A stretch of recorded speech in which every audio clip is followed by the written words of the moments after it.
We are recording. Ladies and gentlemen, welcome to Speech Contest Judges Training. My name is David Goad, and this is an event we did last year. It was very well received. We had a lot of District 39 contestants. We had judges. We had participants. People were just curious about this mystique that people call contest judging. How do you make it fair? How can I be an effective contest judge if I volunteer to do this? And so what we decided to do was to tap into some expertise, and why not talk to the District 39 Chief Judge, Mr. Ed Johnson. Ed, welcome to the webinar. I am so excited. This is our second time doing this, David, you and I, and it is, first of all, it's a ton of fun. Secondly, it's educational. And third, I love talking about judging. It's something that I have a real affinity for now. Last year, last contest season, the last two contests, I had the opportunity of being either a judge, a chief judge, or a participant in 43 different contests. I learned so much, and I just want to pass that knowledge and experience along to my fellow Toastmasters in District 39. So this is fun for me. Well, awesome. Well, and I know this is a topic that is never controversial, right, Ed? Oh, no. I mean, who gets excited about judging, you know? Usually the person who gets second place in the contest gets kind of excited about judging. But what I'd like to do is encourage all the participants to ask your questions. This is an opportunity. That's why we're doing a live webinar. So if you open up the Q&A box, just roll over the top and the bottom of your screen, you'll see a little button that says Q&A. Open that up. And anytime you can type in your question there, I'll keep an eye on those while Ed is doing his presentation. And I'll be feeding some of those questions to Ed as you type them. So feel free to jump in and do that.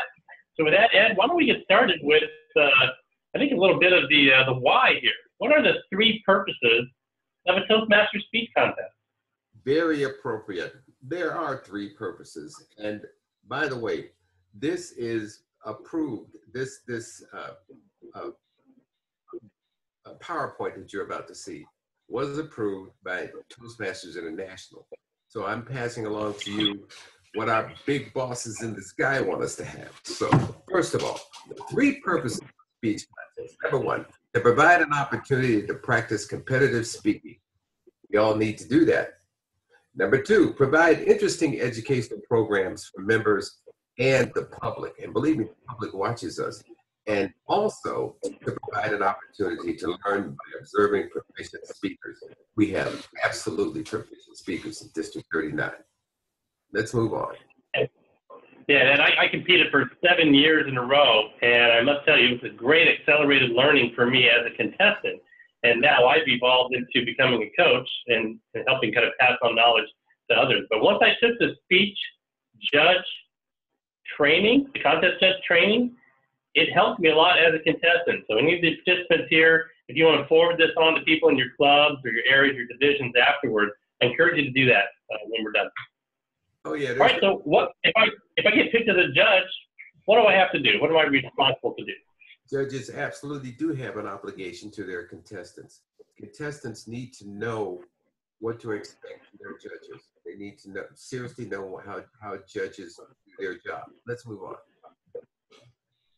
They have an obligation to Toastmasters International. I kind of alluded to that in the very beginning. We need to let Toastmasters International know that we want to do things their way, not our way. We don't make this up as we go. We have an obligation to our audience. The audience needs to know what to expect when we're judging, fairness, etc. And also, judges have an obligation to themselves. Integrity is always on the line if you're a judge. I think that's the last in this series. Okay. Yeah, and Ed, can anybody be picked as a judge? What are the qualifications? Well, there's some discussion about that. I'm going to tell you what's official. The official version is 6 speeches. However, I've heard it done with 4 speeches, or I've heard some area directors talk about having 4 speeches.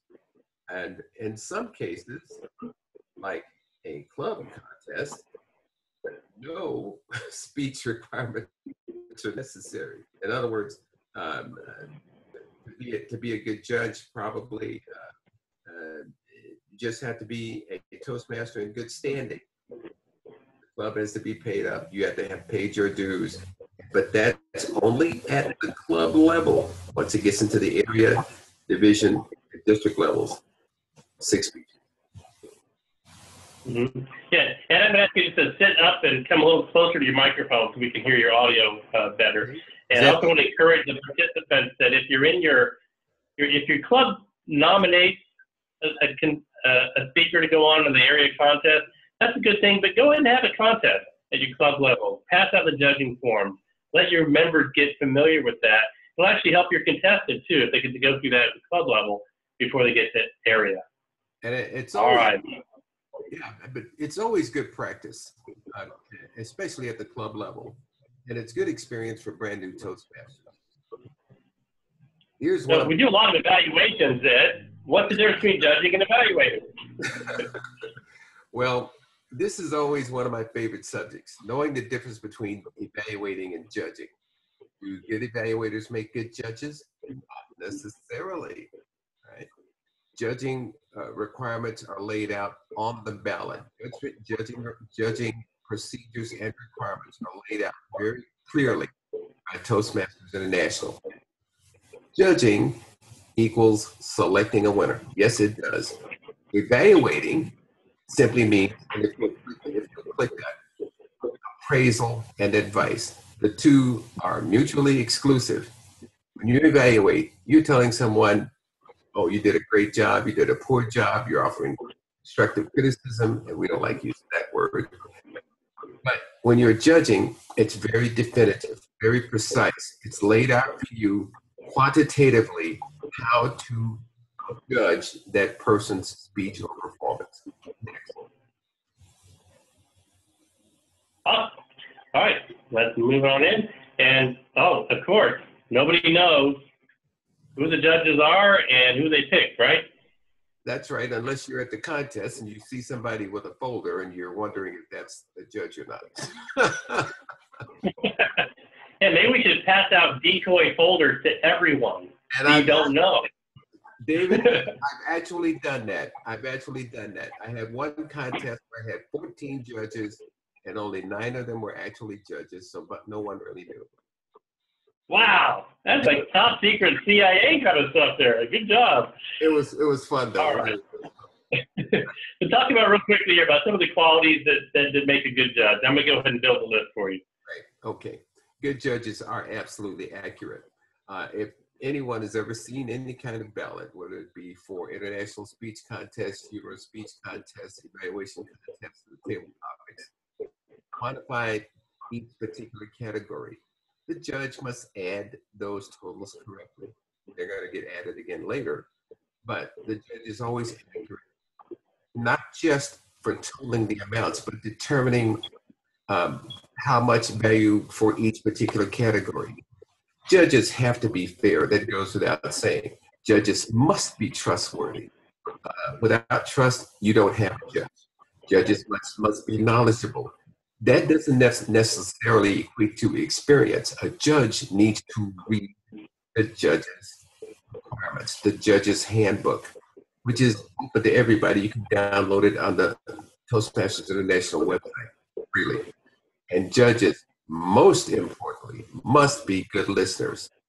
They must be focused on the contestant and listen very carefully. And one of the things we talked about, Ed, before we came on tonight was, on fairness, there's a great practice you might want to try in your district, if you're not in District 39, is to recruit judges from outside of your district. And even do an exchange program where you send judges to them, they send judges to you. And that continually, provides a fresh perspective at the district level, right?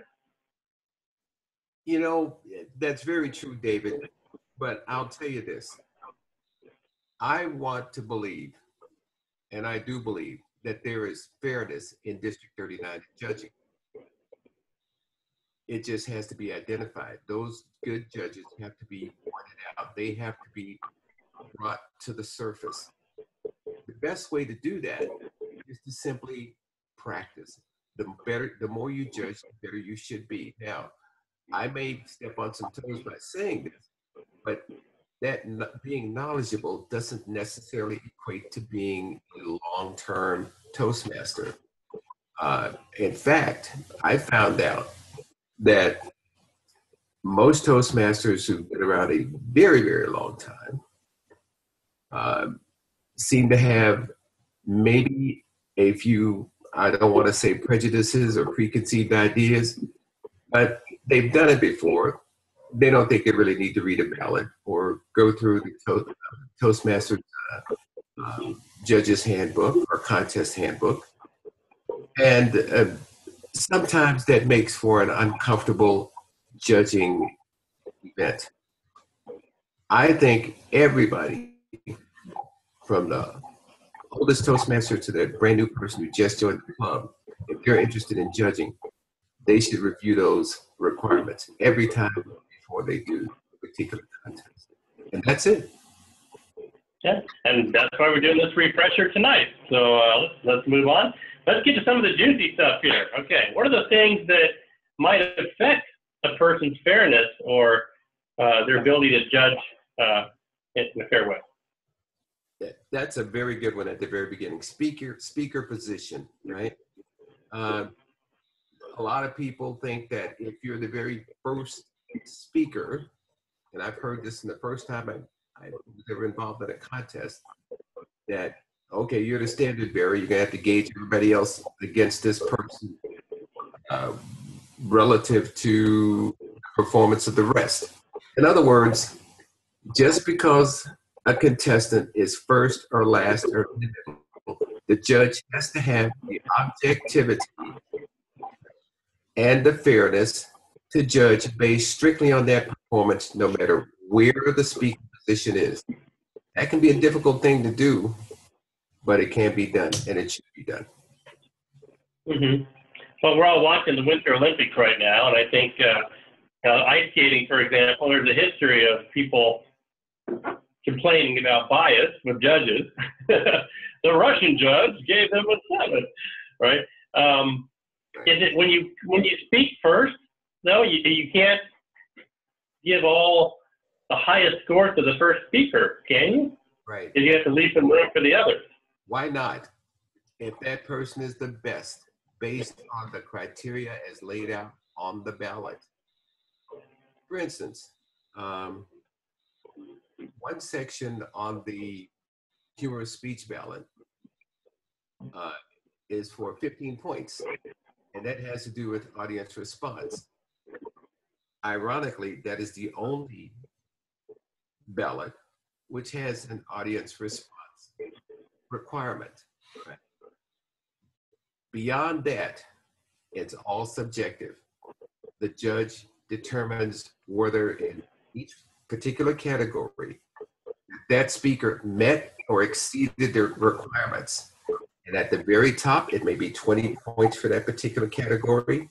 If you felt that very first speaker just knocked it out of the park, then that judge has an obligation to give that speaker a very, very high score.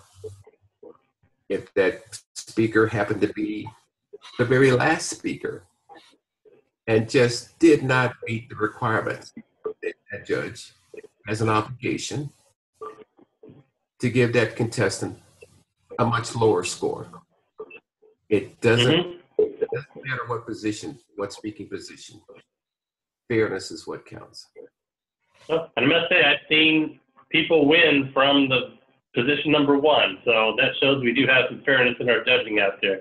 What about being a champion for the underdog? Don't you want the new, fresh person to win? It's their turn, right? I'm going to say one word. Aw. We can't do that.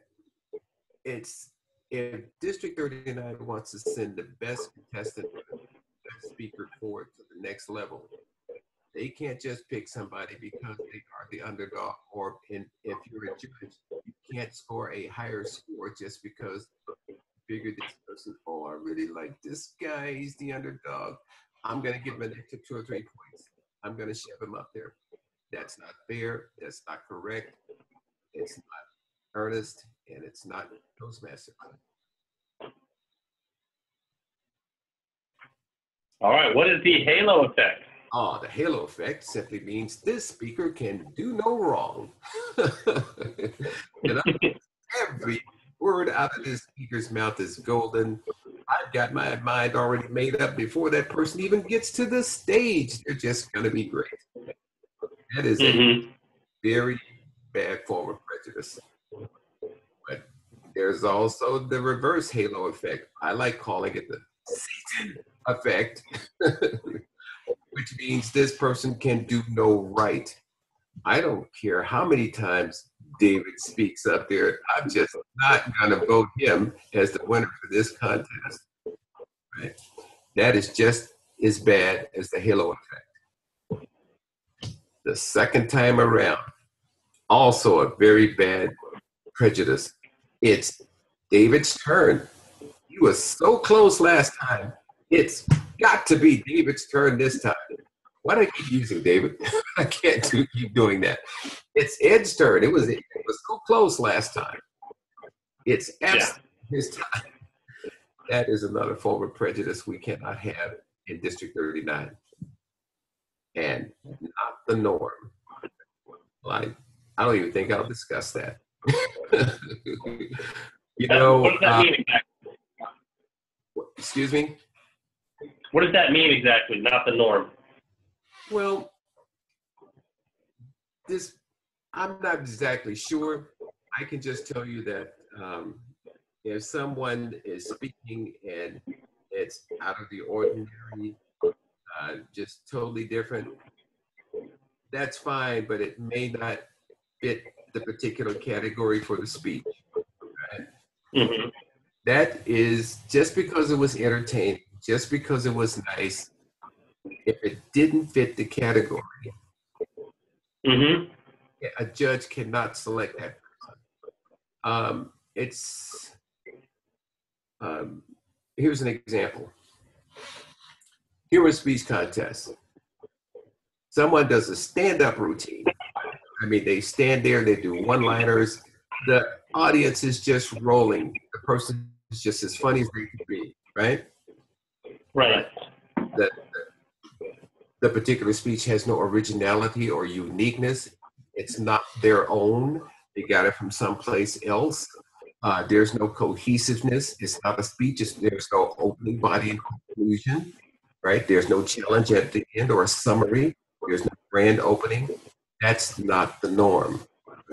Of course, it's very crowd pleasing, but a good judge will know the difference. Gotcha. Okay, awesome. So let's move along to, here we go. Prejudices and personal preference. I mean, people have favorites, don't they? The speakers that come from their own clubs or their area. I mean, should you be selecting judges that have people that they know on stage? Of course they do, but there's a difference between having prejudices and personal preferences and rooting for someone. When I wasn't the chief judge, I was always rooting for someone in my club, my area, my division, on to the district.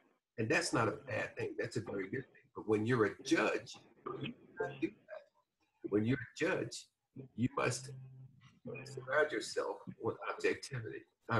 And you cannot bring these prejudices, these personal desires for someone to win into a contest. It's incumbent upon whoever the chief judge is for that contest to be able to see that somehow. And that's what makes the judge selection process extremely difficult. And everybody out there that's been a chief judge before knows exactly what I'm talking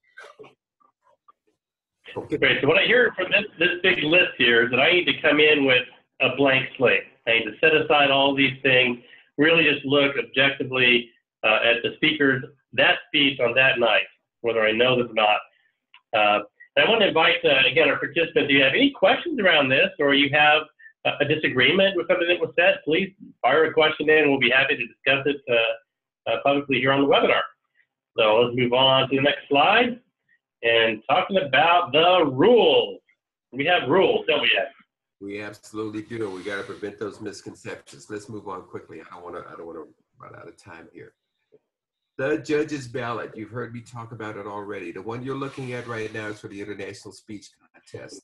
If you notice, there are 3 major categories to each one. First is content. The second is delivery, and the final one is language. And they are very quantitative.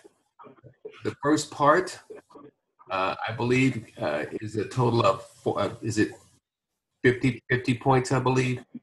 I can't read. Yes, it is. The second one is 30, and the final one is 20, right? So if I were a speaker, right, and I believed in this ballot, I'm practicing my speech, but I would also take a look at this ballot and say, hey, what are the judges looking for? This tells that contestant exactly what the judges should be looking for. And guess what? The judges should deliver. It's laid out there for them quantitatively. It is not an evaluation. Mm-hmm. Next slide. The judge's guide, right? The judge will take notes as they go along with each particular contestant. They will use their suggested points. Now, some judges start right in the middle. Okay, if it's 10 points for this category, I'm going to start with 5, right? And they'll grade higher or lower. Well, that may or may not be good. It's whatever works for the judge, okay?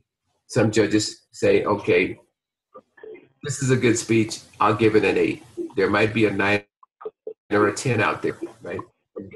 Gauge it that way. It's all subjective, but it must stay consistent.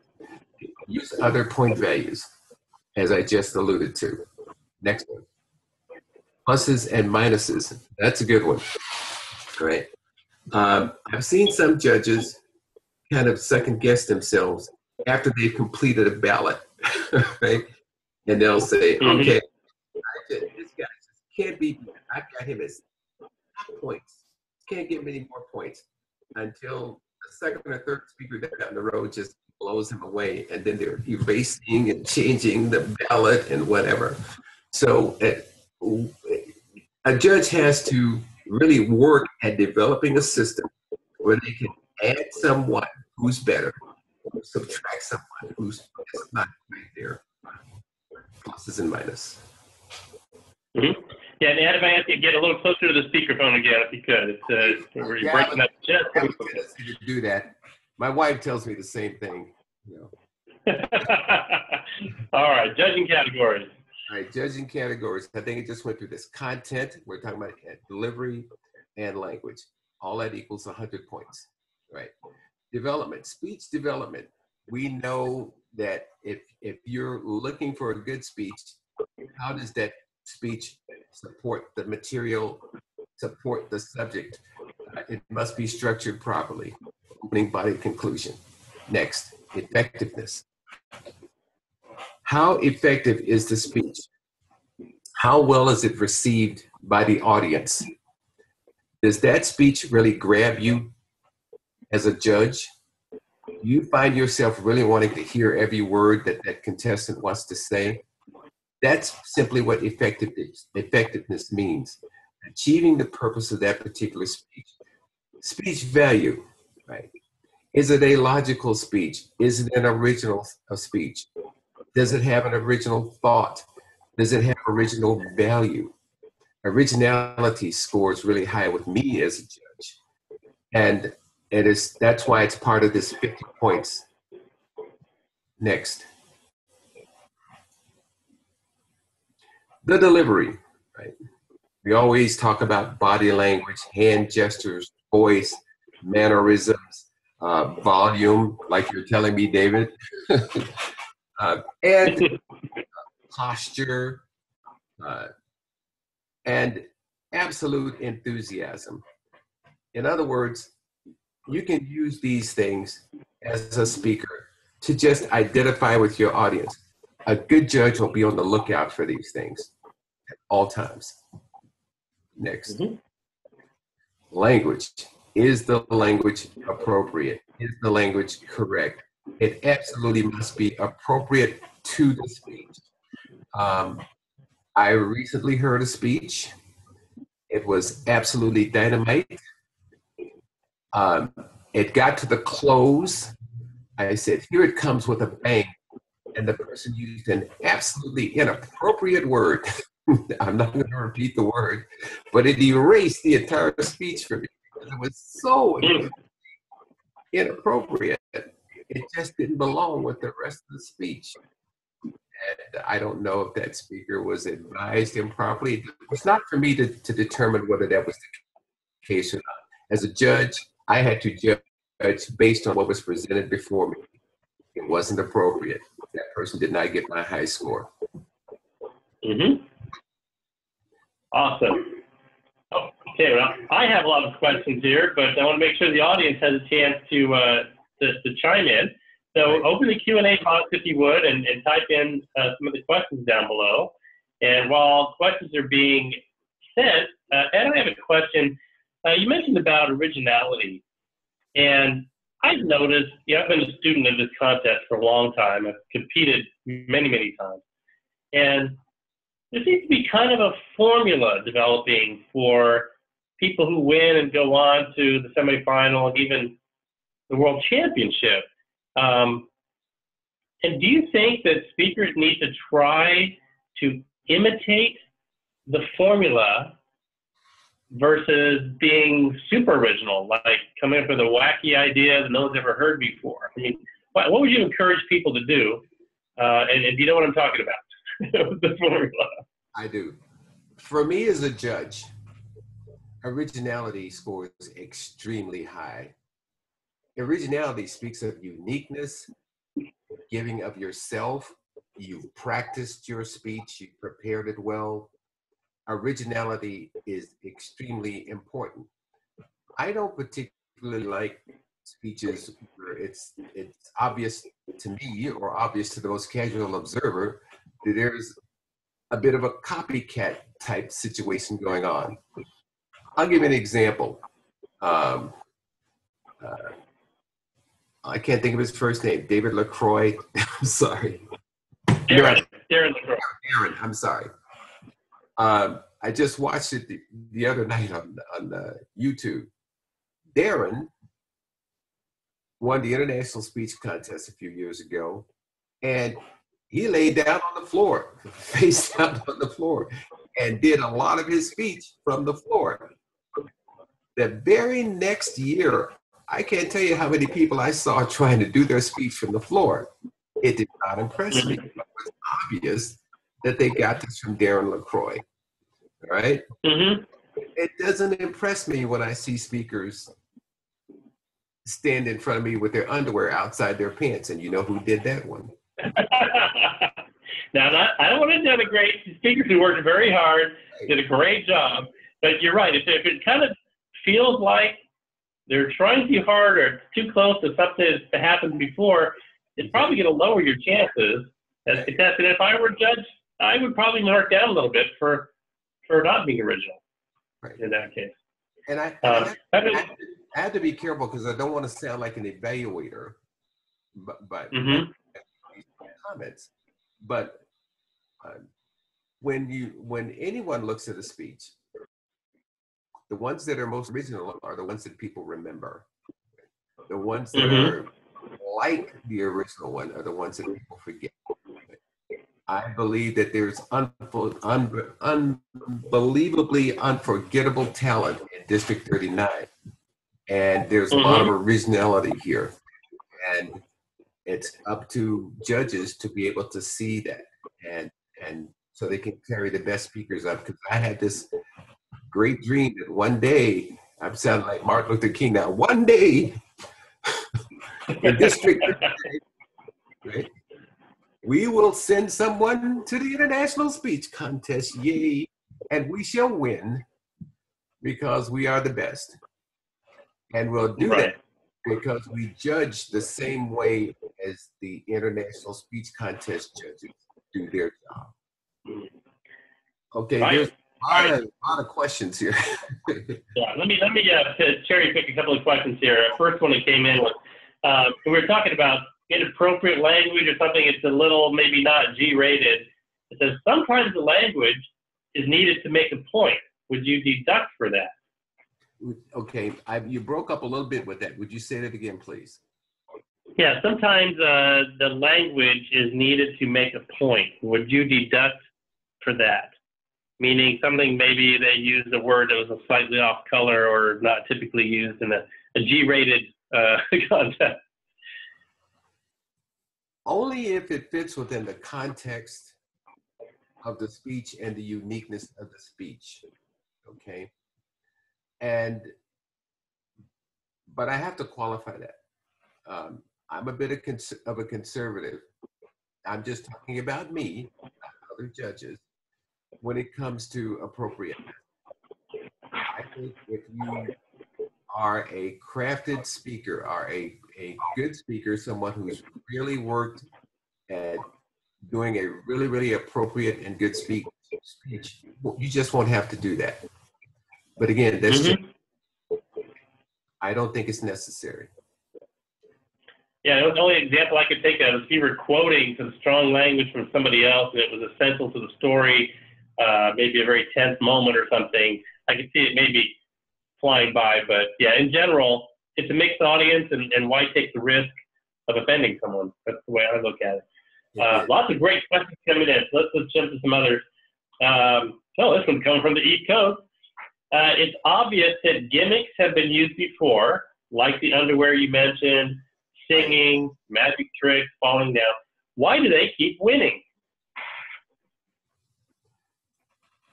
Because judges don't know the difference between judging and being entertained. And that's my opinion, okay? I think judges put way too much importance on audience reaction. Of course, as a good speaker, you want the audience to react. You want to capture your audience. You want to make them yours. You want to identify with the audience. A good judge can see and feel because they're part of the audience. They can see that and feel. However, I've got to go back to this.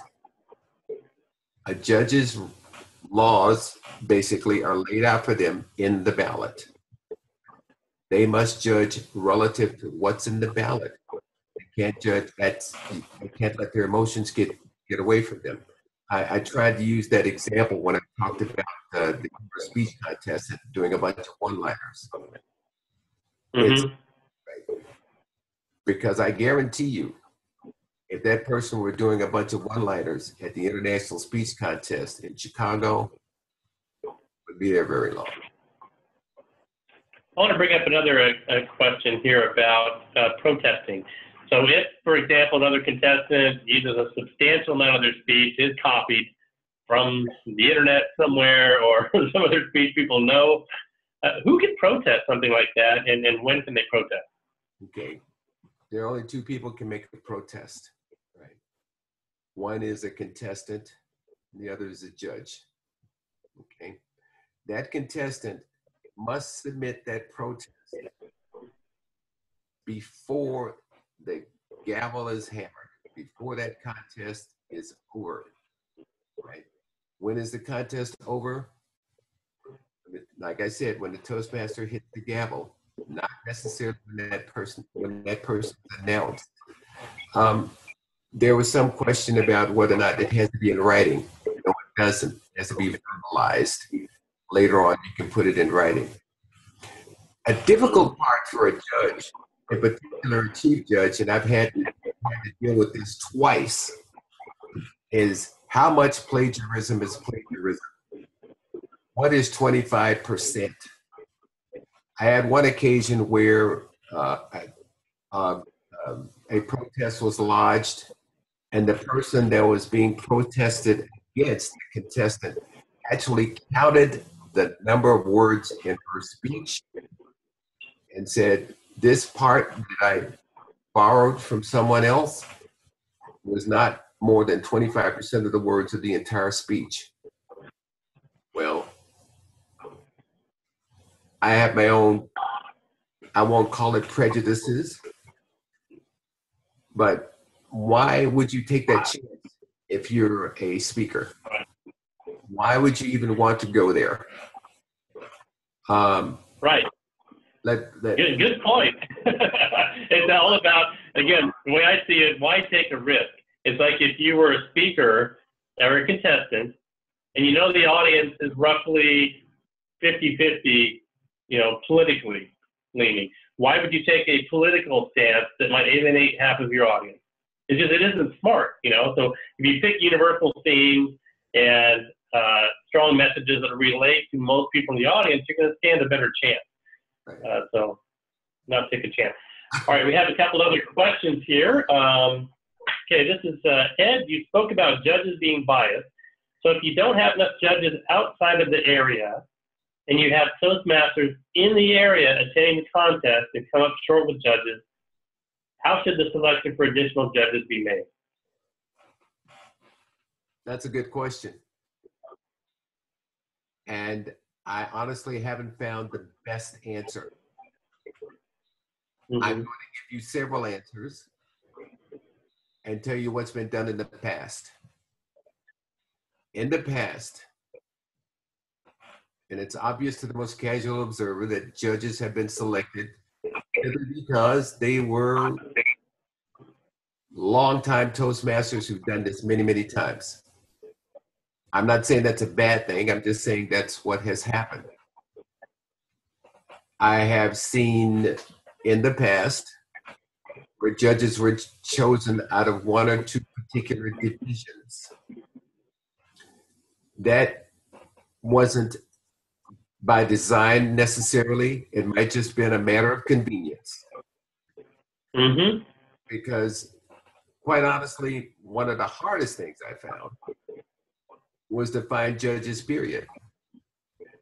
As the chief judge for the district, a lot of division directors, a lot of division chief judges came to me and asked me for help with finding judges for them.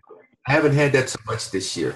I think it's because I was actually hospitalized for a while. But go ahead.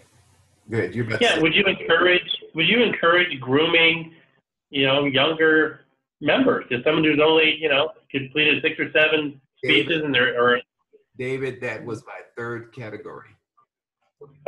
Okay. People may not agree with me on this, right? And I don't want to sound prejudiced. I am speaking from experience only since I've been doing this job. The best judges I've seen were the greenest ones, the newest ones, the ones with no preconceived ideas about what to expect.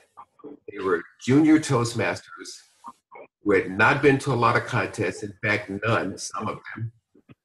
All you told them to do was follow the instructions, read the ballot, and judge. And in my opinion, many of them outperformed those who have been around for a very long time. But again, I don't want people to think that I'm shaping my opinion about judging on that. My primary requirement for being a good judge is being fair and impartial. I don't care from what walk of Toastmasters you are. I don't care if you're Ralph Smedley or Ralph Jones, who just joined last week in this other club I know.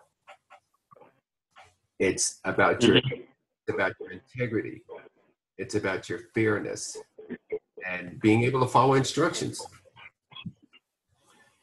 Yeah, well, I remember when Tracy Club did a judges training for our whole club at somebody's house.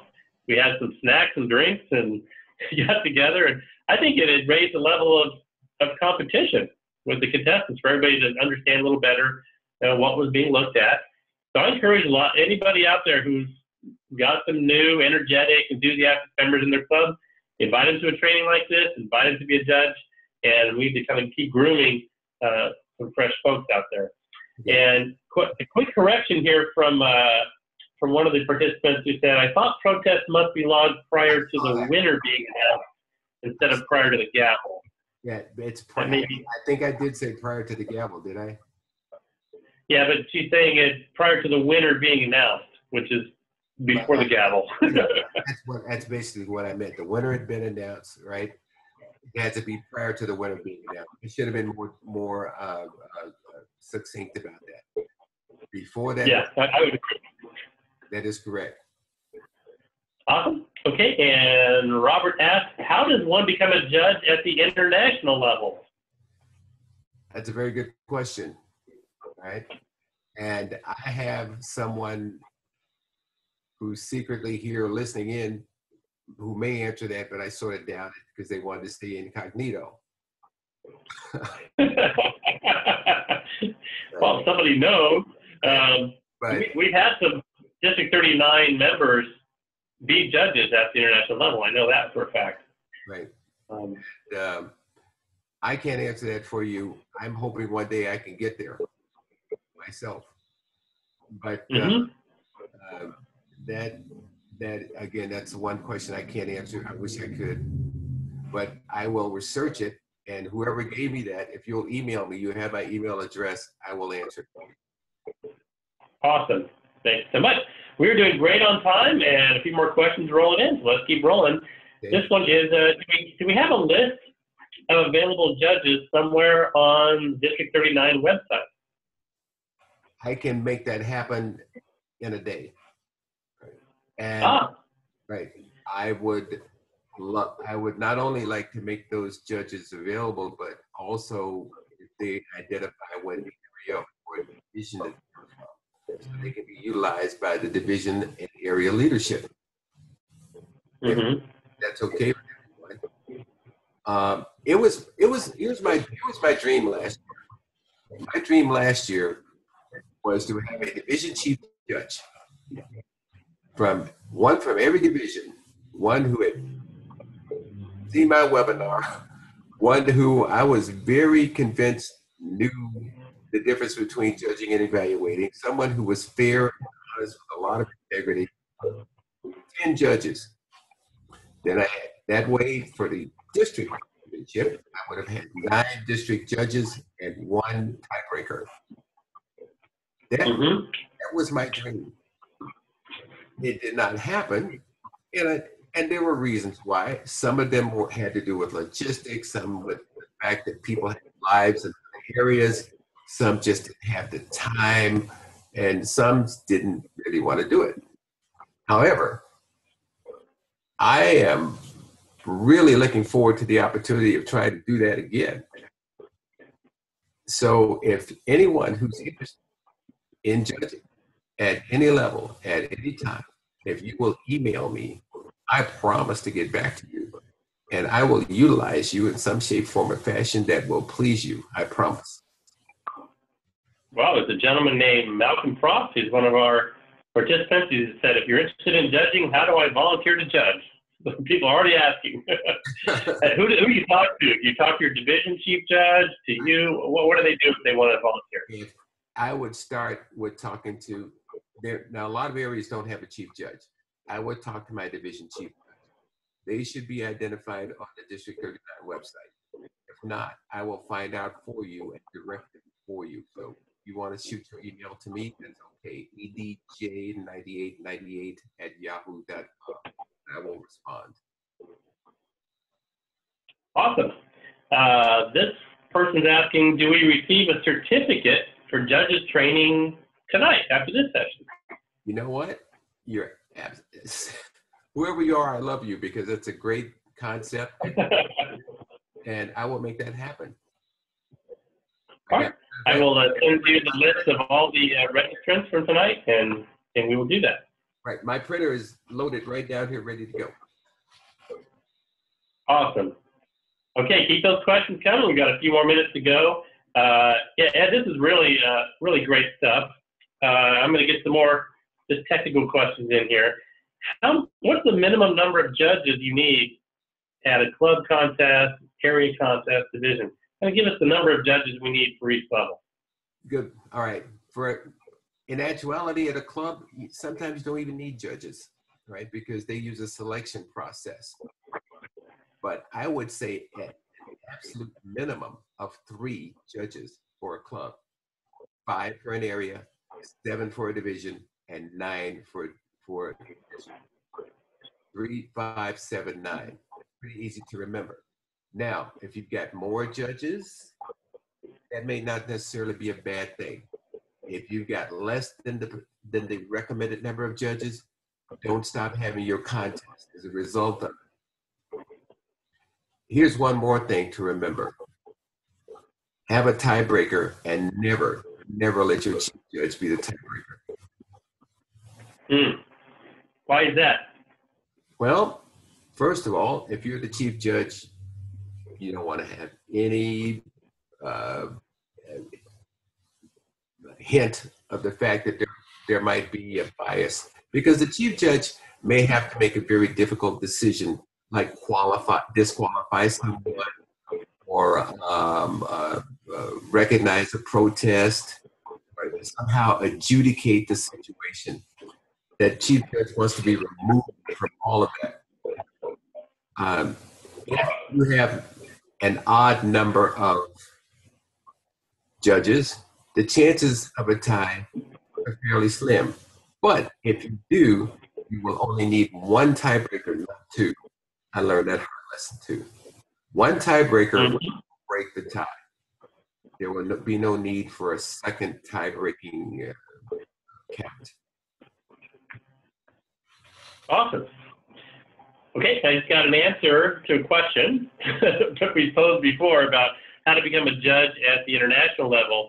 And she's saying that Toastmasters International uses qualified judges who do not share a district with any of the finalist contestants. So that may change with some of the new rules about videotape semifinals, but yeah, they're very careful to make sure that judges do not come from a district for one of the contestants' frequents. Good answer. Thank you very much. And then they use program quality directors as judges. So members of the trio in each district are performing as the judges. Right. So we've got some people who've been around for a while and know their stuff. So thank you very much. That was my little friend Christy who chimed in on that one.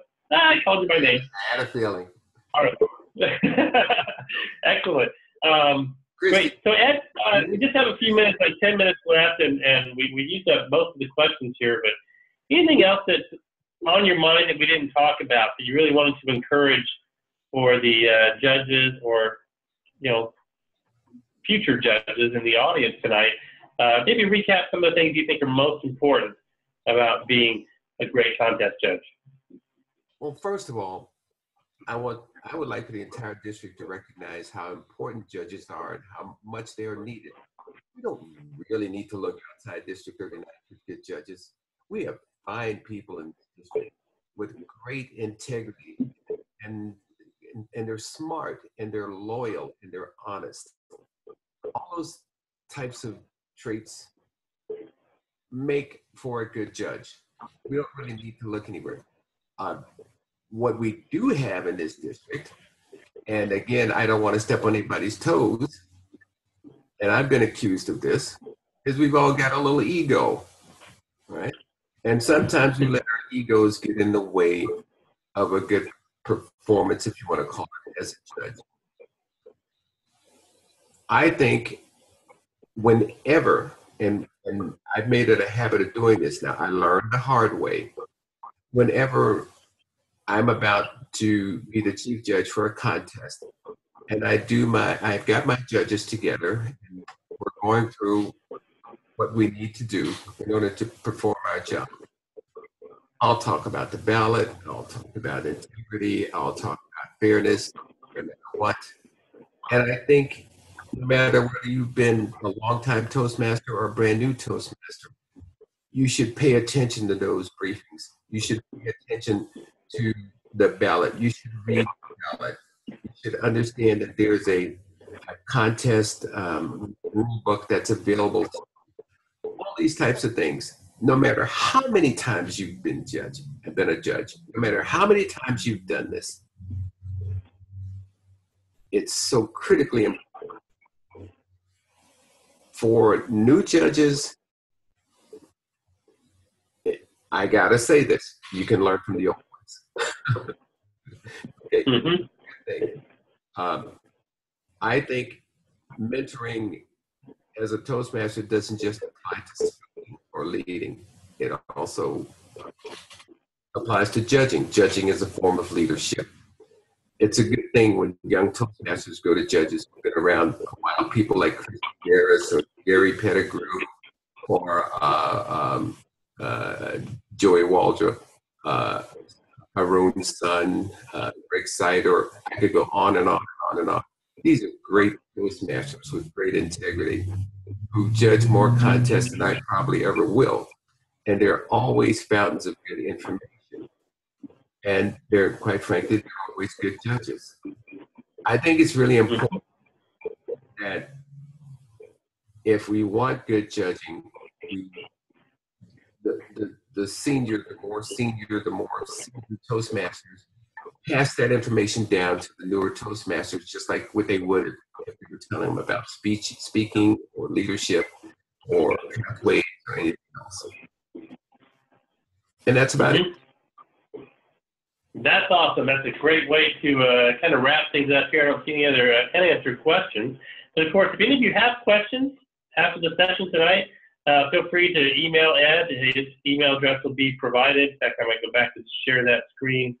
You can see Ed Johnson, edj9898@yahoo.com, and we'd be happy to answer any questions. And the other thing I encourage you to do, again, is recruit judges.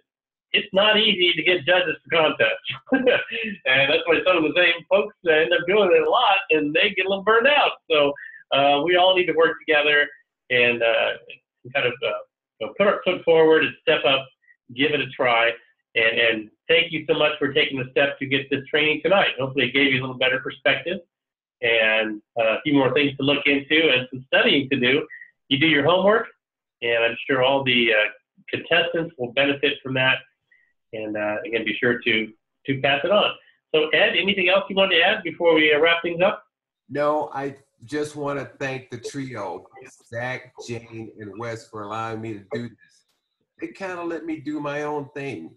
And it's not often in life when you get a chance to do your own thing.